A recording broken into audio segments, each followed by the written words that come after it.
भारत चुनावों का देश है। एक स्टेट का चुनाव खत्म होता है तो दूसरे का होने लगता है। अभी भी कमोबेश यही हालत है। लोकसभा का चुनाव खत्म हुआ है तो महाराष्ट्र और झारखंड विधानसभा का चुनाव अपने परवान चढ़ गया है। इन चुनावों में नेताजी को तो खूब मजा आ रहा है क्योंकि वो सरकारें बना रहे हैं, गिरा रहे हैं। पर आपको क्या मिल रहा है?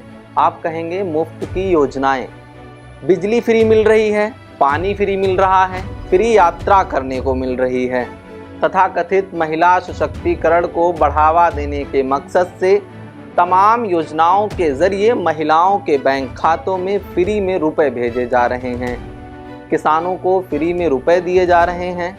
लेकिन कभी सोचा है क्या वाकई में ये सारी योजनाएं फ्री हैं या कोई पर्दे के पीछे झोल है? झोल ही है। ऐसा हम नहीं कह रहे हैं बल्कि देश की आर्थिक शोध agency MK global financial services limited का कहना है।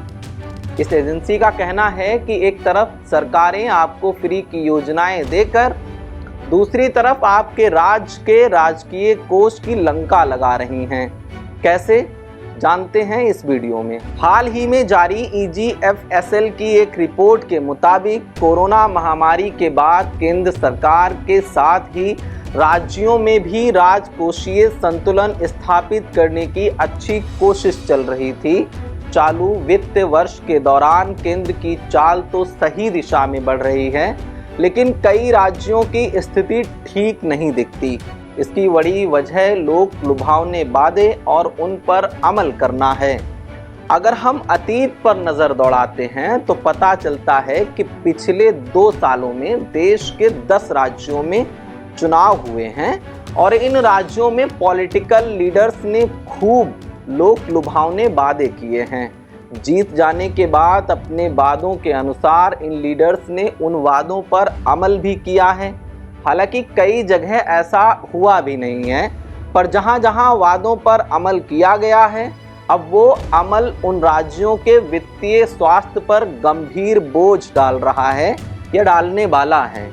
लेकिन फिर भी चोरी की चोरी ऊपर से सीना जोरी की जा रही है। बता दें, कई राज्य ऐसे हैं जो अपने राजस्व संग्रह को लेकर बेहद आशावादी आकलन पेश कर रहे हैं, जबकि देश के जाने माने अर्थशास्त्रियों का मानना है कि ऐसा करना उन पर उल्टा असर डालेगा। EGFSL की चीफ इकोनॉमिस्ट माधवी अरोड़ा का कहना है कि राज्यों में होने वाले चुनाव में मुफ्त की रेवड़ी बांटने की परंपरा बहुत पुरानी है। आकलन के अनुसार पिछले 2 दशकों में 20 राज्यों में जब चुनाव हुए तब उनका राजकोषीय घाटा राज्य के सकल घरेलू उत्पादन SGDP के मुकाबले सामान्य से 0.5% तक अधिक रहा है। आगे EGFSL की यही रिपोर्ट कहती है कि चुनावी साल में राजस्व व्यय भी 0.4% देखे गए हैं। चुनावी साल में राजकोषीय घाटे की स्थिति सबसे ज्यादा छत्तीसगढ़, महाराष्ट्र, बिहार, मध्य प्रदेश, उड़ीसा, झारखंड और आंध्र प्रदेश में भी रही है। रिपोर्ट के अनुसार मौजूदा स्थिति में राज्यों की तरफ से ज्यादा कर्ज लिए जाने की संभावना है। राज्यों की उधारी पहले से ही बढ़ रही है। इस साल में इसमें 8 से 10% तक की वृद्धि हो सकती है।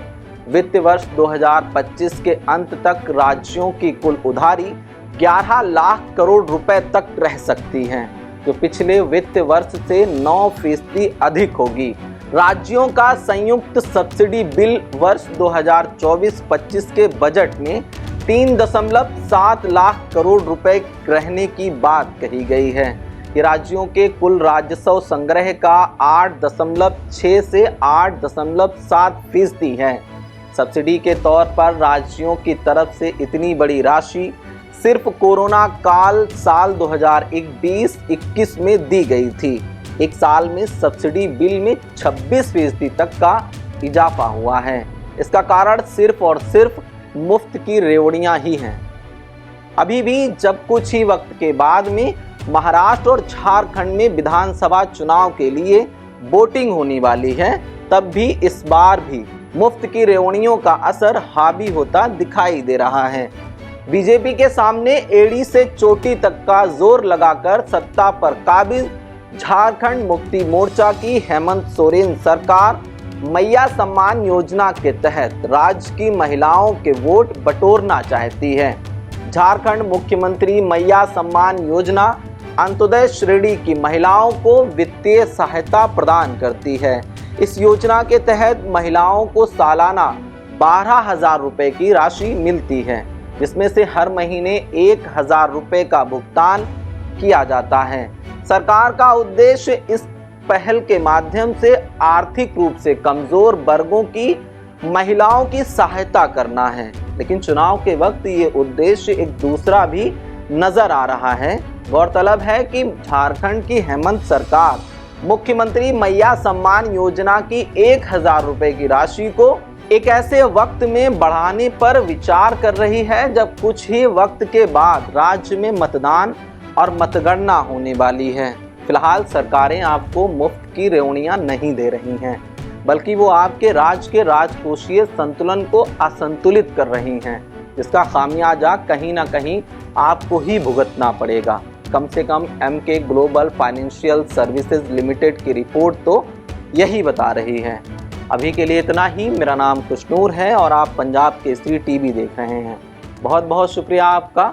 नमस्कार।